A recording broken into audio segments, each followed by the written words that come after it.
Welcome to another episode of the Talk It To Me podcast with your hosts, Tim Klingman and Philip Smith. Intro and outro music by Empty Beds, emptybeds.bandcamp.com. We're back at it again with another episode of the Talk It To Me podcast. As always, it's Philip Smith here with... Tim Klingman, hi! And back again is... Casey Hayes. Hey, howdy, hey, everyone. Hey. I had to go Next dig time, up... just announce me. I don't like saying my own name. No! Yeah, Say it's your weird. own name. It's weird that you just made us do that. It is my fetish. It's the only way I can complete. I feel violated. It's the I was only way forced to say my name against my own will. It's the only way I can complete is if you say your own name. I feel violated already. You say it backwards, I go back to the third dimension. Wait, hold on. Yes, Zach. I need to type this out. Hold on. So, do you guys know why Fear Factor was canceled? No. Ooh, Why? okay. We have real stuff to get to, but I just watched this video. Joe Rogan was talking about it when he had Christina P on his podcast. And say yes, Zach. so I just said your name backwards. anyway, Fear Factor got canceled because they made an episode where people were eating donkey cum, Oh. and not just little amounts of donkey cum. According to Joe Rogan, full on jugs. You know who I feel bad for? I mean, yes, I feel bad for the people who had to drink that, but the people I feel bad for is the people who had to collect that. Get ready for this. Joe Rogan talked about this too. They had this electric thing that they'd shove up the donkey's asses, and this other thing that they would stimulate their balls with, and they would just wah. Mm-hmm. So the way it worked was it was a game of horseshoes. So glad I came back for this episode. Yeah, that's right. Yeah, Feel good about yourself for this one? Yep. Nope. This is where my life was headed. So if you did good at the game of horseshoes, they probably called it donkey shoes or something because that's Fear Factor. You know, they were just funny like that. You only had to drink an ounce of donkey semen or piss. Or piss. There's an alternative option, yes. Why is... I'm going home. Fuck this shit. You are going home, yeah. Too late for that. And, yeah, I just found out about this just now. Just a second ago while I was waiting for you guys. It's the kind of stuff that happens when you guys are late to the podcast. Here's the thing. The men unilaterally chose to drink piss. The women... Yeah, of course. The women all chose to go for the donkey cum. 6 Why ounces. a donkey? 6 ounces. Why? 6 ounces what is was half the a premise? soda can. No, hold on. Tell me, what was the premise behind this? Why did they have to choose one or the other? It's Fear Factor. It's Fear Factor, Tim. Did you ever see that show? You do stunts and you eat gross stuff, and then you win $50,000. So they were drinking donkey cum or piss for $50,000? Legitimately, though, which would you rather do? What? I'd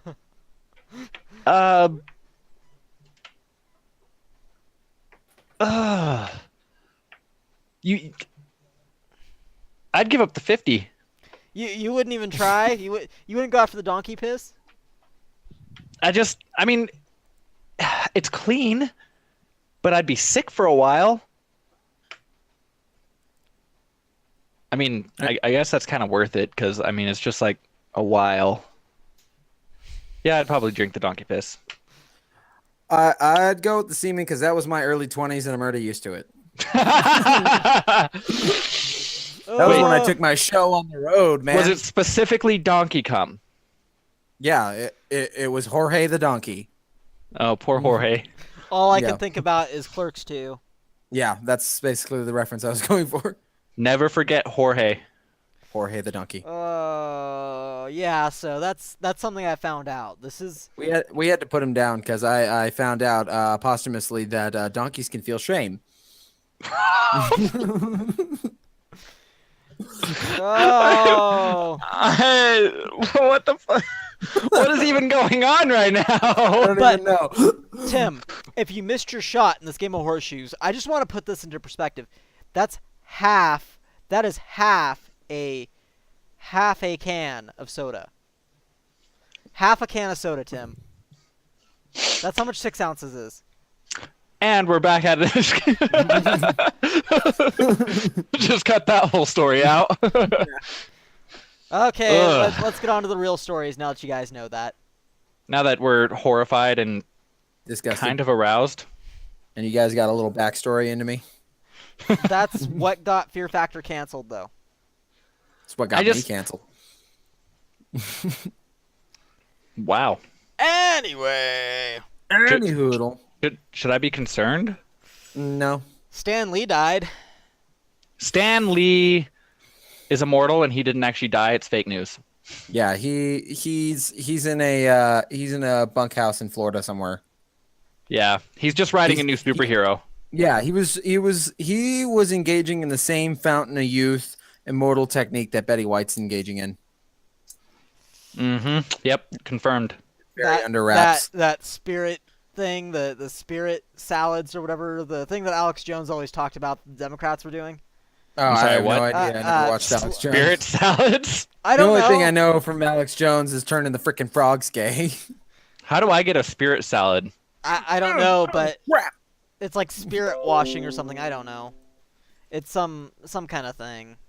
Well, no, I know that Betty White knows the secret to youth, which is to be just enough of a dick to people. Like, you have to dole out your dickishness in small doses in a way that makes it so people still love you.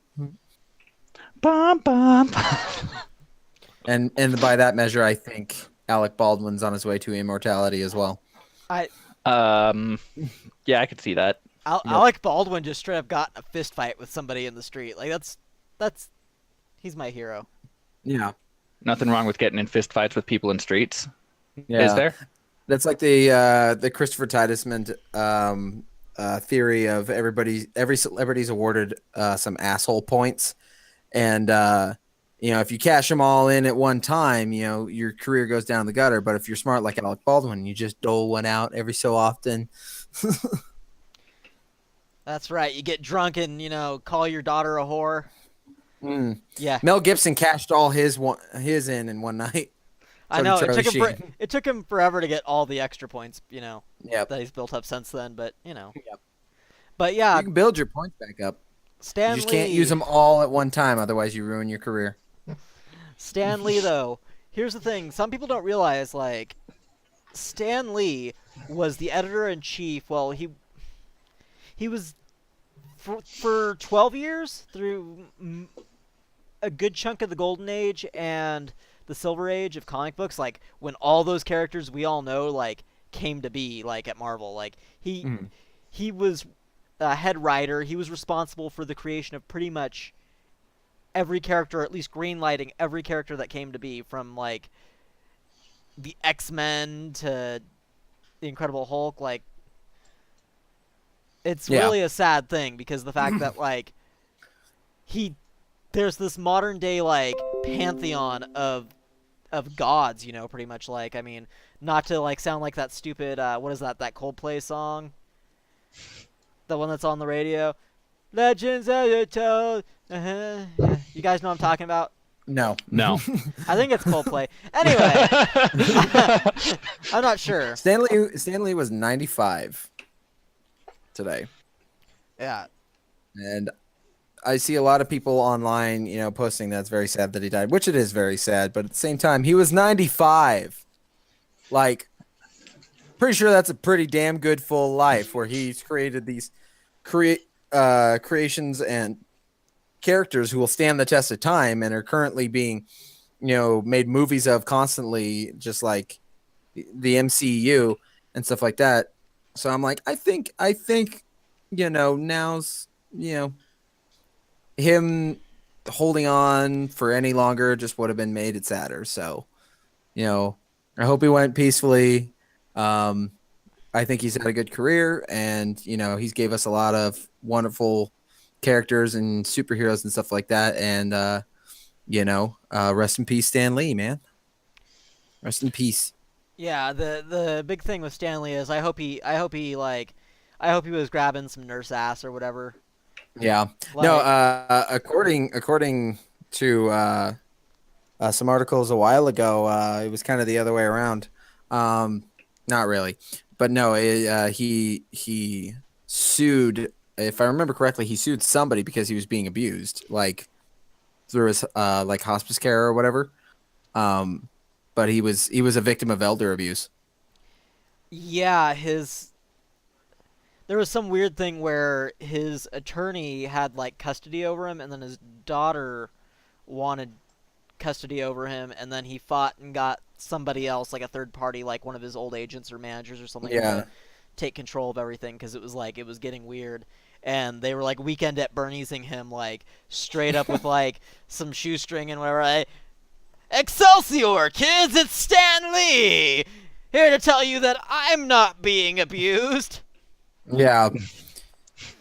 Was that exactly what it was like? Yeah, like you did watch the videos sometime. Like they were creepy. Like, but yeah. So it's a shame though. Like when you look back at somebody who's that important, like I don't think there's a single editor in fiction that, like, not necessarily a writer because he was a crappy writer, but as far as like an editor and a concept guy, like who's contributed as much to the zeitgeist of like pop culture as him. Like I don't know. Did you guys ever see Who Wants to Be a Superhero? Yes, that was a good show. That was a good show. The one that Stan Lee hosted. Yeah. Where everybody got to. He had that one like super flexible guy who could fit into a box. No, that's Stanley's Superhumans. Yeah, that was Stanley's Superhumans. Who Wants to Be a Superhero was where they took a bunch of normal people who dressed basically as their idea of their superhero, and they all competed in like a reality show where when you won, you got to get a comic made of your superhero. And the one that they made, the guy who won its name, his superhero's name was Feedback. And I never read the comic, but nobody knows who fucking Feedback is. So, how well that did for you. Feedback? But he got his own comic. There were 3 seasons of that show. There were 3 seasons of that show. The one person I wish won was Major Victory, the guy who before the show used to be a male stripper, because he was hilarious. He had the best personality. There was like a bit where he changed into a superhero costume and then he ran out into the public and then he gave like the finger guns to a bunch of birds that were flying away, and he was just a super funny guy. Are we going to talk about this short-lived series? Like if we're going to talk about crappy things Stan Lee did, are we going to talk about Stripperella? That was Stan Lee. That was Stan Lee. That was his creation for Spike TV, was Stripperella with Pamela Anderson. I'm not even kidding you. He was an EP behind that show. He actually made a webcomic too that was in circulation called, I want to say it's like Overload or something. Mm. No, his is different. I can't remember what it's called. My favorite Stan Lee moment of all time is when he was on Robot Chicken as himself, and he was the other person that he was speaking about. It was like this little like kind of a sketch about like superheroes and stuff like that, and the other person on there was Pam Anderson, and he just kept making these sexual jokes which were fucking hilarious. He was like Pam Anderson said something, she was like have you ever done this or that or something like that? And then Stan Lee, playing himself, goes, you ever hung from a ceiling fan while your partner sits in a paint mixer? And then he makes like a humping motion. And then the bit where it was like his wife is like, Stan, time for dinner. And he goes, I've been found out. And he puts on a Spider-Man mask and screams Excelsior and jumps out the window. And then there's this huge crash. And she's like, Stan. It's like nothing but silence after he jumped out the window. I I think one of the sweetest things though was Kevin Smith had a really good tribute to him, and Kevin Smith and Stan Lee were like tight. Like they were very, when everything was going wrong with Stan Lee, like a couple months back with his living situation and stuff. Like Kevin Smith was the first person that was like, "Hey, something's up. That's not right." Yeah. And it's just sad. It's sad to lose somebody who contributed so much to like the zeitgeist. Like it's like we lost, what's the Odyssey guy? That's his name. No, but the Greek philosopher guy who wrote those stories. Homer? Yes. It's like we lost our modern day Homer. Oh wow. That's a way to think about it. That's a good way to think about it. But yeah, no, I will miss Stan Lee. It'll be sad when the next Marvel movie comes out and there's no cameo. He does have his cameo already filmed for Infinity War, the next one. Whatever. Yeah. Avengers 5 or whatever they're titling it. Nobody knows. Anyway. RIP Stan Lee. RIP. Press F to pay respects. Press Press S to spit. Whoa! No. We'll move on to our next story, I guess, which we'll go and talk about this. This is something that I was talking to you guys a second about, and I don't think you guys understand the magnitude of what just happened. But Microsoft just announced they're acquiring inXile Studios and Obsidian. Yes. Obsidian just released a video game this year called Pillars of Eternity 2 Deadfire. And there's I don't know if any of our viewers watch Critical Role, which is a D&D live stream that I am obsessed with. But every single member of that show of Critical Role is in that game, voicing their own characters from their first season of Critical Role, their D&D characters. And I just, there are so many times where I imagine like that's got to be such a surreal experience that you play a character for like over 3 years, and then your character is now in a game, and you're like all the people in Critical Role are voice actors, and now they're voicing their own characters. Side story, I think that would be cool as shit. Little side story here about Critical Role, if you want to know something like some weird behind the scenes drama about that show. The Indian guy that was on there, I can't remember his name. He's a good voice actor. Ryan Escoba or Asaba or something like that. But so Orion. He left the show because the fact that he was like a serious heroin addict, like a serious like intravenous heroin addict, and like stepped away from his entire voice acting career for like 3 years or something because the fact that he went to rehab, like serious inpatient rehab. And it kind of makes like those shows, like the first like, I don't know, 5 or 6 like episodes they did. Orion was up to, I think, episode 20. Yeah, like when he left. But that entire like beginning of the stuff, like where he's like just looking worse and worse throughout it. Yeah. Or times where he would say something that was like wildly inappropriate during the game. It puts it a lot more into perspective. Yeah. Yep. They had him on for like something special one time, like way later on after he like. They did not. They did not? Really? Well, I can guarantee you, I've seen every episode of Critical Role at least twice now. And they're all 4 hours each. There's 115 episodes in the first season. I listen to them all on my commute to way to work. I've finished my second listen through of the first season. And then what are you showing me right now? Back channel? Is that written by Stan Lee. Is that what you were thinking about? Yeah, it's written by Stan Lee. So, but yeah, anyways, but no, Orion has never returned to the show. Not even in any one-shots. Really? Yes. Maybe absolutely guarantee you that. Maybe he did something else with Geek and Sundry, because I think he might have done something else like, with Geek and Sundry, something like later on. Yeah. I've noticed whenever a guest character gets put into like one show on Geek and Sundry, they show up on like 4 others. Yeah, I think they just go around the studio for the day. You know, pretty much that's usually what happens is they just go around the studio and be on different shows. I love it when Ashley Birch is on there from Hey Ash, What You Playing? She's fucking hysterical. And the other funny part about when guests get on Critical Role is almost always, at least in the first season, one of the player characters dies and they have to be revived like the next session, or the guest character always scores the final hit on some big monster they're fighting. So, but yeah. So, anyways, back to Microsoft acquiring Obsidian. Yeah, so Obsidian and inXile, which I still am shocked, Casey, by you not putting this together. This is the Interplay team that brought us Fallout. This is Fallout. This is Fallout 1 and 2, like straight up. They don't, but Bethesda currently holds the rights to. That's okay. They got the rights.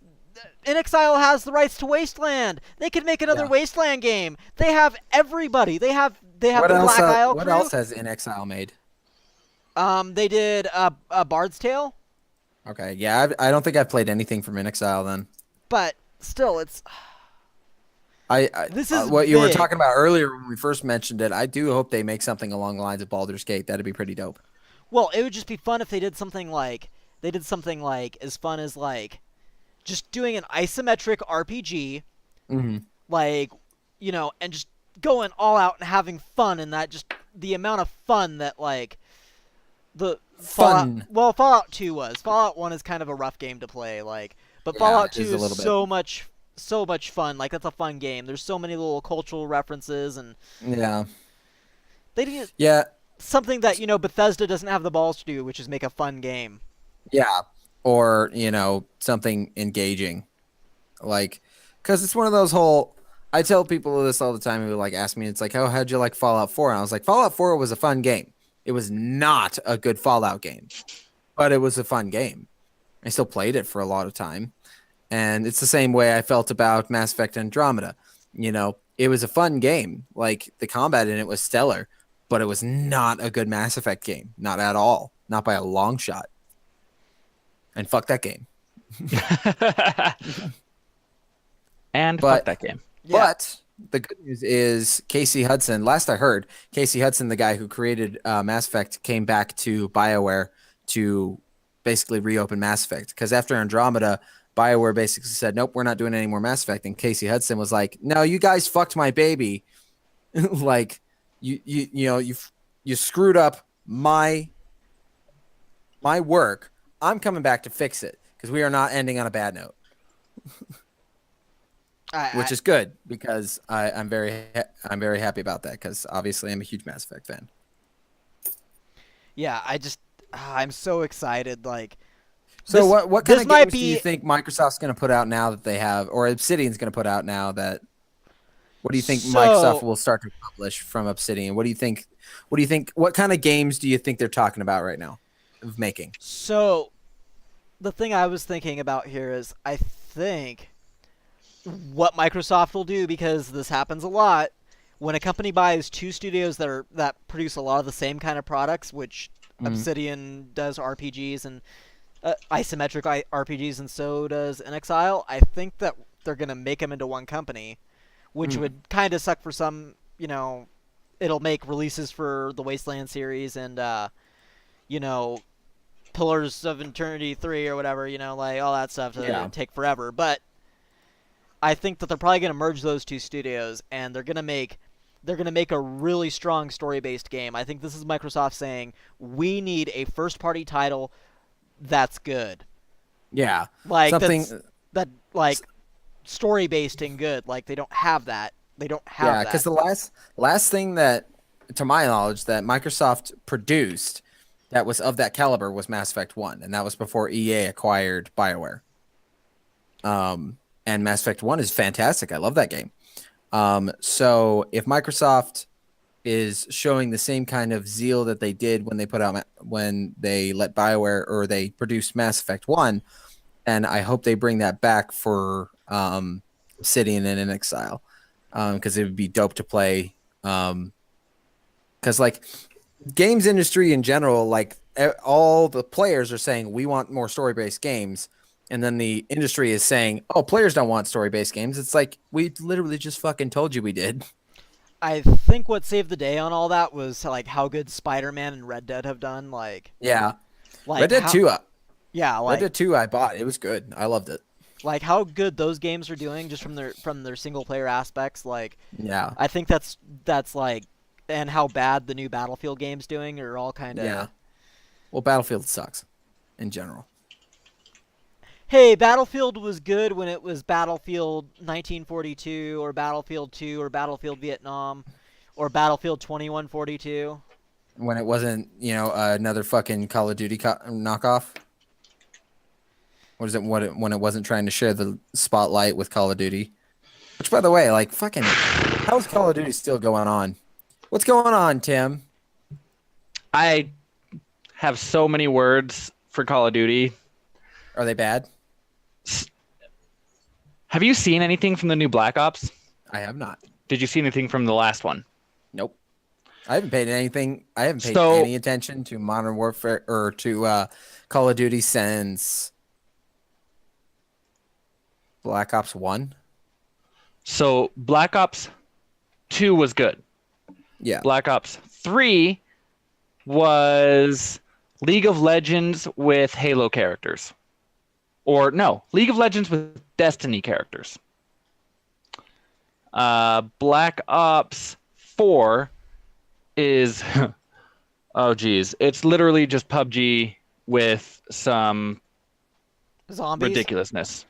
Like I don't even know what they're going for anymore. Oh gosh, so dumb. It's so dumb. Because when Modern Warfare 4 rolled around, it was 4, right? The one where they introduced like the power armor and shit like that. Like the exoskeletons. I don't even fucking know. It's one of those they've gotten so off the mark of what they've started with Modern Warfare 1, which was fantastic. And they've gotten so far from that anymore. I don't even know what the fuck they're going for. Like, I just wish that like they would keep like the subtitles from like the orders the games come in, like the numbering. So like it'd be funny if they decided to make another Modern Warfare game, they would just call it like Call of Duty 4 Modern Warfare 4. Call of Duty 4 Modern Warfare 4. So, I mean, if you think about it like Titanfall did things right because it made it was still war games, PvP and all that, same concept, but they did it differently. They offered more than what everybody else was doing. Yeah. I mean, I have Titanfall 2, and that was fun. I mean, I didn't get to properly enjoy the PvP too much because my internet is garbage at my house. But they're they're a little cooperative mode where you're with 3 other players on the map and you're fighting waves of enemies. That was fun. That was a lot of fun. And their story, like I bought it because Titanfall 2 has a story, and I was like, oh shit, cool. Like I want to see a Titanfall story. And then I was like, nah, this kind of sucks. But the gameplay's still fun. It's like Titanfall 2 had this disconnect between like interesting and fun. Like it certainly, I don't consider it very interesting, but it was very fun to play. Like the gameplay was solid. Oh yeah, which is why it's like the PvP is super fun, but not so much the anything else. Don't get me wrong, the story hit home. If you go all the way through it, I did, and it was boring and lackluster. It was like a Call of Duty story. I finished it in like 6 hours. Know. My favorite movie. Well, yeah, it was small. Yeah. But my favorite movie was Iron Man. And when your giant robot Iron Man's himself at the end of it, in what sense? Like he sacrifices himself. Oh. Yeah. See, the thing is I would have Mr. Stark, I don't feel so good. Mr. Stark. See, the thing is I would have enjoyed the story from Titanfall 2 a lot more if my robot didn't fucking talk. Whoa. You got a problem with talking robots? I have a problem with that talking robot. Oh, okay. Is it like the racist robots from Transformers? No, it's more of a Yo, what's up, my neighbor? No. The robot or the robot you pilot, I forget his fucking name. In Titanfall 2 is one joke the entire game, which is you say something human-ish, and he says, "Oh, I don't know what that is," or he takes what you say. You say a metaphor, and he takes it literally. And it's that joke the whole fucking game, where you say something, and he takes it literally, or he kills your whatever joke you were trying to make, and it's like, it's cute the first 2 times, and when you're doing it in the entire game, it's not so fun anymore because it's just like, okay, dude, shut the fuck up. Hey, nobody ever said that about Data, okay? Yeah. It's like, oh, it's like, just an example, like, oh, you say like, oh, the tables have turned, and the robot's like, well, I don't see any tables, and you're like, shut the fuck up. I don't see any tables. I see no tables in the vicinity. Shut the fuck up. Just shoot shit, please. Well, maybe he could use a detective to help find that table. Yeah. Detective Pikachu. Detective Pikachu. Pikachu. That's right. That trailer just came out. I don't know how to feel about that. It did indeed. I actually have it playing on repeat in the background with the sound off. That's the most lo-fi thing anybody has ever done in their entire life, Tim. Well, it's like so I went over to the Facebook to look at our chat, and it was literally popped up in my feed, and it's just been going. Yeah, I don't know how to feel about that. Oh, so you guys are not familiar with the Detective Pikachu series at all, are you? No. Oh my goodness. So, this is cool. It's going to make a lot of Pokemon fans who aren't Detective Pikachu fans, which means you aren't a real Pokemon fan, which means, you should go end your life on purpose. I don't know. Wow. Wow. Coming out of the gate strong, Phil. That's aggressive. I'm being aggressive right now. Yeah, you're about being very Pokemon. Aggressive. But just a disclaimer, you should not end your life on purpose. If you do, please do not. Kids, please do not. The bleach crisis hotlines, please call those crisis hotlines. There may or may not be bleach. You can figure out what to do with the bleach if you get your This is how we ended up with the Tide Pod shit. Yeah. It's all Philip's fault. The snort bleach challenge. You do not understand, Philip, the influence you have on young people. I think that all of our 12 viewers. We actually do pretty good Spotify numbers. We have a Spotify? Yeah. What are our numbers on Spotify? we do 20 streams a week on Spotify, which is people 20 people listening a week. Yeah. Oh shit. Yeah, we're famous somewhere. Hello, all you Spotify people. That's right. I didn't know you existed. Spotify. They're missing out so much by not seeing the video, though. Yeah, I mean, they're not mentioning much. I'm rather glad they're not looking at my face right now. It's not like any of us are attractive at all. I'm adorable. I mean, he's lying. Yep. I am adorable. If you're listening to this, maybe you should go to the YouTube channel and No, he said if you're listening to this, he's adorable. Maybe don't go to the YouTube channel. It's not true if you're watching. It's only true if you're listening.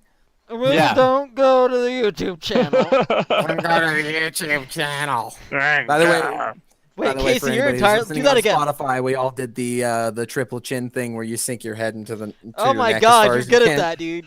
Yeah, it's because it's from all that soy. I've gained some weight over this past year, so. It's from all that soy. It's from all the soy. From all the soy, dude. Donkey Kong. And we're back to that. Yeah. Restart the podcast. All right. Right. Yeah. So Ryan Reynolds as Detective Pikachu. I dig it. I think it's gonna be a lot of fun.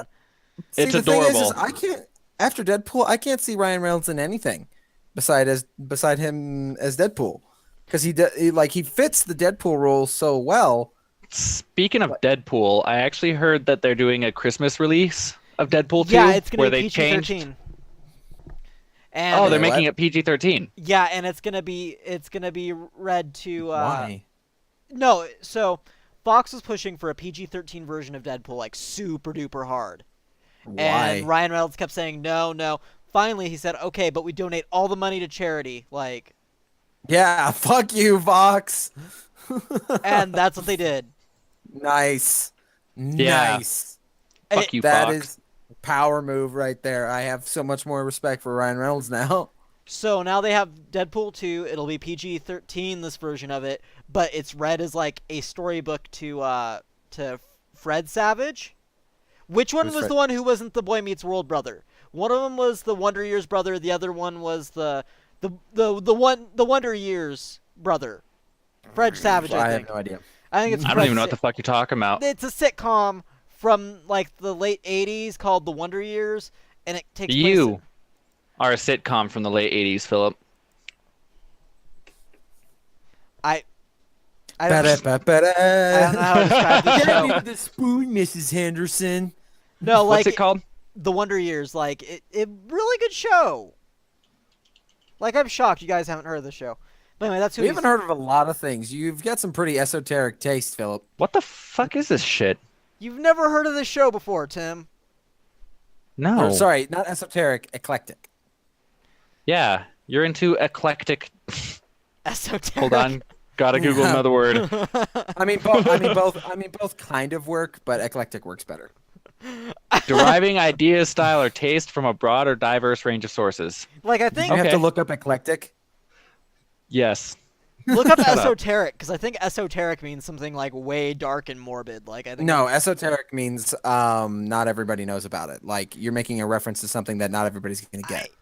I don't think 'cause that's Intended for or likely to be understood by only a small number Okay, of people okay. within a specialized knowledge or interest. Yeah, fucking fight me, Philip. okay, Webster. Yeah, fucking fight him. Yeah, Him, I though, have a, not me. I have an extensive vocabulary.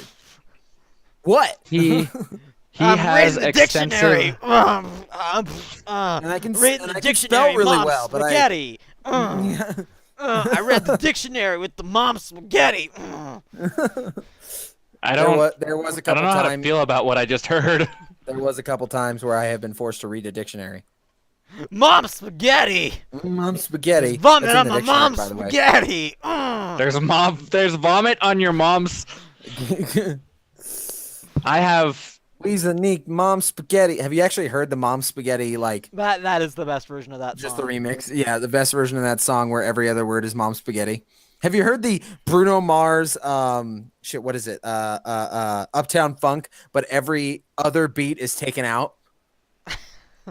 No. It's fucking hysterical. You need to listen to it. All right. That sounds fucking hysterical. Yeah, look it up. Uptown Funk, but every other beat is missing. All right. We'll do that after the show so I don't get a copy strike. Yeah, I mean, can you copy something that's been spliced up like that as a parody? Oh, Can totally. you copyright that? Totally.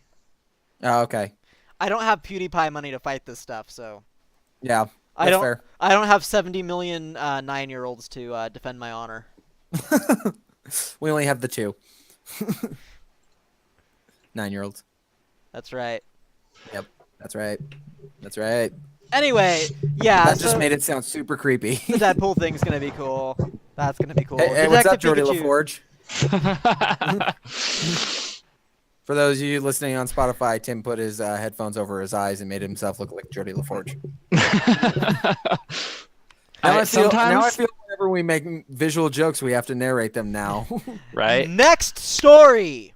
Okay. I just want to point out real quickly, if I may. Mm-hmm.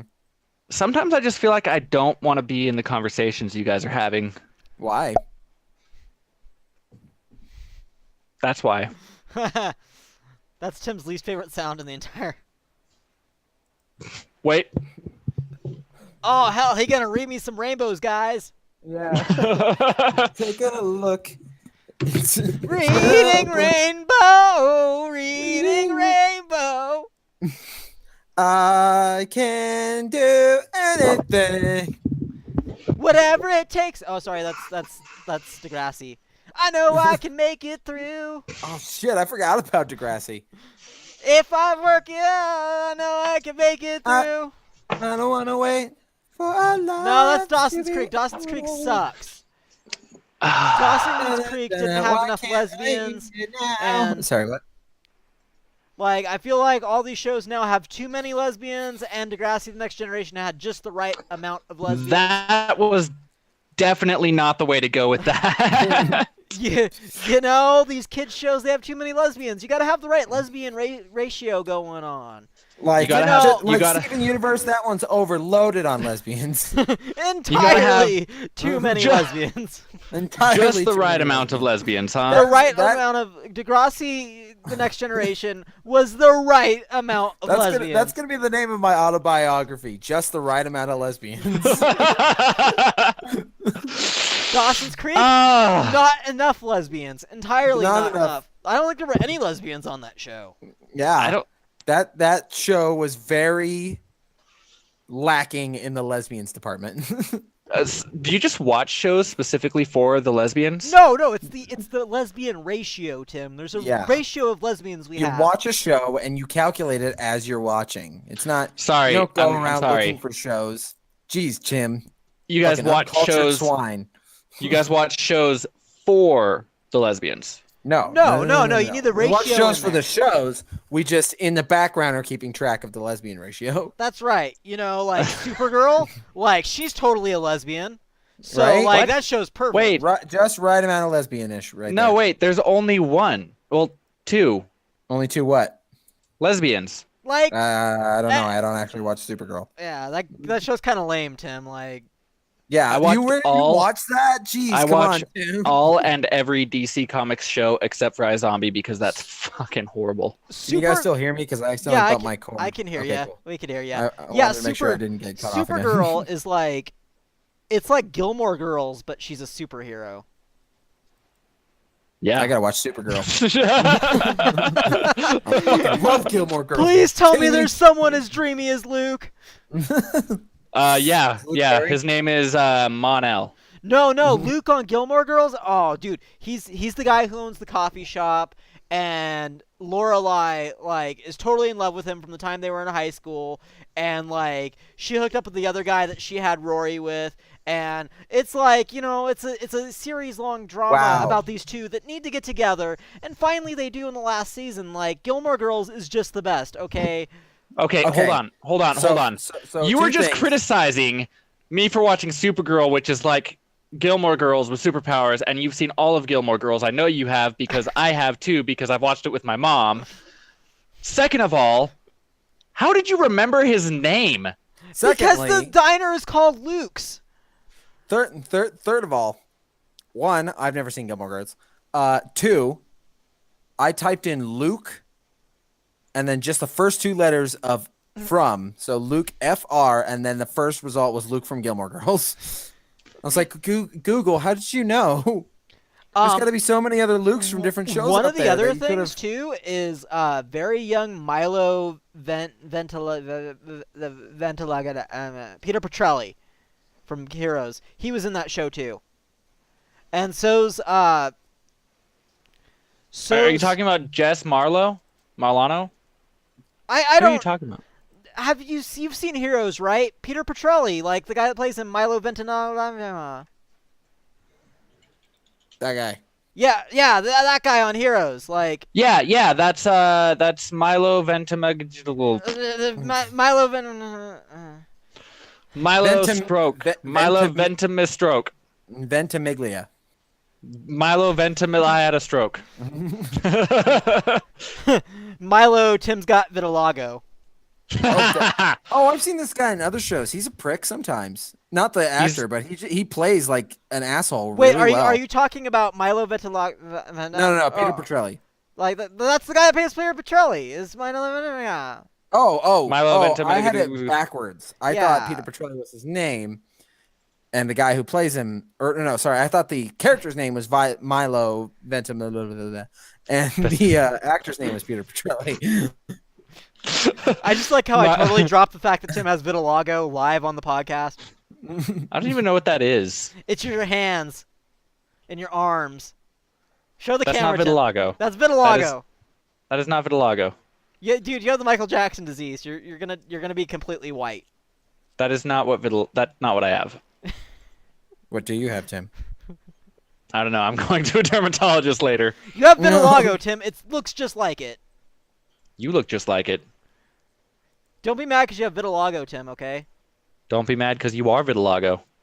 Look, Tim, I'll help you bleach your skin so it all matches. Thank you. I appreciate that a lot. Casey, fill the bathtub up while we're talking here. Actually, no. Even if it is vitiligo, I'm going to just literally cover myself with tattoos. Yeah, it literally doesn't matter. But let's see if I can get a good shot in the camera. By the way, it's vitiligo. Can you see that? All I can think of is Uncle Ruckus. Vitiligo. All you can think about is Uncle Ruckus. Ruckus. Uncle Ruckus. His name's Uncle Ruckus. I'm sorry. I have reverse vitiligo. I just done messed up. What'd you do? I tried to talk and it didn't work. That's what I did. Oh my goodness. We had the Valve VR headset. I guess we'll talk about that. Yeah, Valve is doing a VR headset, which means Half-Life 3. Okay, moving on. Half-Life 3 confirmed. No, Half-Life literally, 3 confirmed. That's what the article says, pretty much, that they're going to be making Half-Life VR, but it's probably not going to be Half-Life 3. Half-Life 3 confirmed. Half-Life 3 confirmed. That's what I got. At this point, they're never going to make the fucking game. Why don't they just do a remastered version of Half-Life 2? Are you talking to me? Yeah, you sounded like you were going downhill fast there, bud. What do you mean? What do you mean? Like audio quality or audio quality? Emotionally, both. Just both. No, I'm good. I think I might have bumped my mic cord. It sounds good now. Don't mess with it. Newell promised me Half-Life 3 and Half-Life Episode 3. Episode 3. Half-Life 2 Episode 3. Half-Life 3 Episode 2.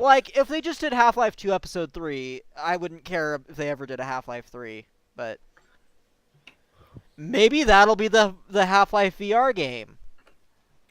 Half-Life 2 Episode 3? That would suck if it was VR only. That'd be the biggest spit in the face to everybody who got super involved in those games when they came out. Yeah. It's kind of like with the whole Pokemon deciding to just make the new ones, all new games are Switch only. Yeah, those motherfuckers made their bread and butter off of the handheld system. The Switch is a handheld system, okay? It can be a handheld system. Yeah, no, Pokemon is meant to be held like this at all times. $400 handheld system, so fuck you. You should never be able to put your handheld system on your TV. Yeah. Okay. Say that to everybody who had the GameCube player for the Game Boy. I mean, that cost like what, $12 to buy? The GameCube player, it was I think it was a $60 add-on. We're not talking about the cord.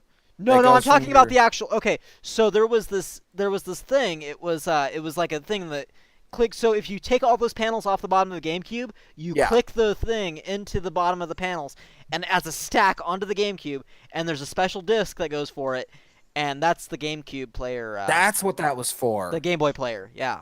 Gotcha. Okay, but still, I know why the Switch was invented. I think we've spoken about this on other podcasts. I know why the Switch was invented, because it was the same dude who had the same feeling that I had, which was I'm in the middle of a game. I got to go take a shit. I wish I could bring this with me. I demonstrate my Switch anytime I have somebody over to play it a little bit. There is the lazy man's way to play the Switch, and I think I've talked about this before. You can literally disconnect the Joy-Cons and just sit back and I'm fat and my arms are to the side of me because I'm too lazy to put my hands together. Yeah. Okay, but seriously though, I played with a Switch over the weekend. We played Mario Party, Mario Kart, and Pokemon Tekken Tournament. It was good Pokemon shit. What? Pokken Tournament. Pokken Tournament. Yeah, sorry. Yeah, it was all fun. It was a lot of fun. I will tell you though, Mario Party, Super Mario Party is probably the biggest must-own game of the year, and I think it might beat out Smash Ultimate. And that's weird for me to say because I'm really excited for Smash Ultimate, but Is that where that meme came from of everybody getting vaporized? Oh yeah, the Kirby one. Oh, okay, yeah. How did I not hear about Pokken Tournament? I guess it's because I don't have a Switch, and I But don't keep up with all It the was news. on Wii U. It was its original release. Yeah, man, I haven't bought a Nintendo system since the GameCube. I think the Switch now, there's no excuse for anybody who's a gamer besides not having money, like to not even be saving for a Switch because of the fact that like the Switch I think has so many good titles for it coming out one after another. There's third-party ports of games like Doom that play amazing. Yes, it's in 720p because in handheld mode it only plays in 720p, and they couldn't get Doom to run at 1080p docked. Like that's just a fact. But Yeah. and they re-released Wolfenstein. Did you play Skyrim on the Switch? Yes, Is it good? the motion controls are okay, but like just regular, it's awesome. It's the best experience for Skyrim. Y'all play Breath of the Wild? Yes, I played game that. is so fucking good. That was like that definitely breathed some new life into the Zelda series. Like especially you get. Oh, sorry. Like, I'll let you. Sorry, no, you're fine. Go ahead. Mario Odyssey. Mm. Okay, like Breath of the Wild, awesome game. Mario Odyssey, game changer. That was the must-have moment for the Switch, in my opinion. Like the first. Yeah. But now that you have games you can play with groups of people, like Super Mario Party's out now, and you have the new Smash Brothers coming out.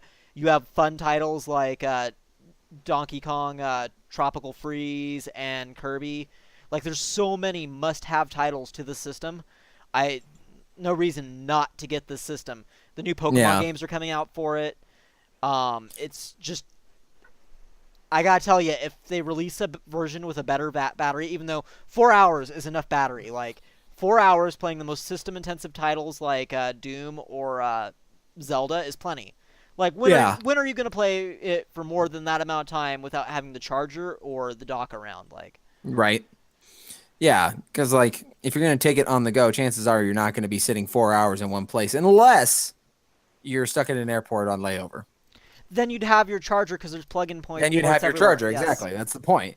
So, like, just as a side note for Breath of the Wild, I love the fact that getting the Master Sword was not a story-based thing. It was literally just when you were strong enough to survive pulling it out of the stone was when you could get it. I thought that was so fucking cool. Like in any other game, it was just like, okay, here's the part of the story where you go get the Master Sword. But in Breath of the Wild, you could get it anytime. You just have to have enough hearts to survive pulling it out. And I managed to pull it out with a half a heart left. So because I don't have a Switch, I haven't played Breath of the Wild yet. It's out for really the Wii U. You own a Wii U, like. Yeah, it's out for the Wii U as well. But I actually play it on the Wii U. Then get a Switch. I don't want to buy games for the Wii U. Sell your Wii U on eBay. Sell your Wii U on eBay. Get yourself some cash to go get a Switch. Yeah. Well, I have 2 Joy-Cons. How do you have a Joy-Con now?